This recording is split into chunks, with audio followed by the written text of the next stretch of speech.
મોઢે બાંધેલો વ્યક્તિને જરૂરથી જોજો.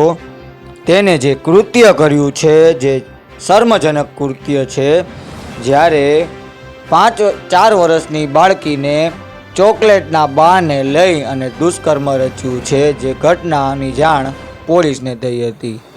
જ્યારે ટૂંક જ સમયની અંદરમાં પોલીસે તેને ઝડપી લીધો. આ વ્યક્તિને જરીક પણ શરમ ના આવી.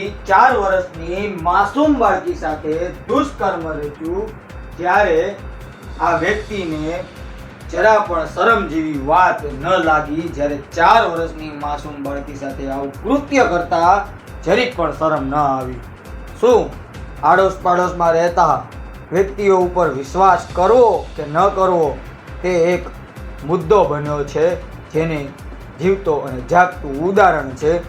જ્યારે 4 વર્ષની માસૂમ બાળકી સાથે ચોકલેટના નામે આવું કૃત્ય કર્યું, જે શર્મજનક ઘટના છે અને આવું ન બને તેને લઈને પોલીસ હવે કડક અમલવારી કરી રહી છે અને પોસ્કો હેઠળ ગુનો દાખલ કરી ધોરણસરની કાર્યવાહી હાથ ધરી છે.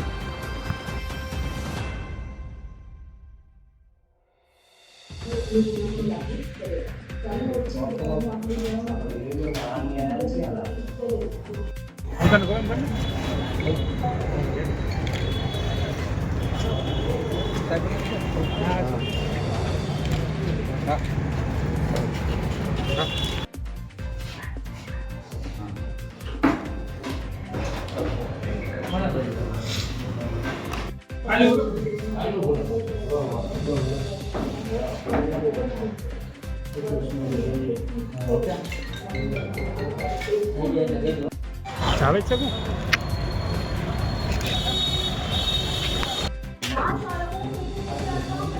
ના ચાલો.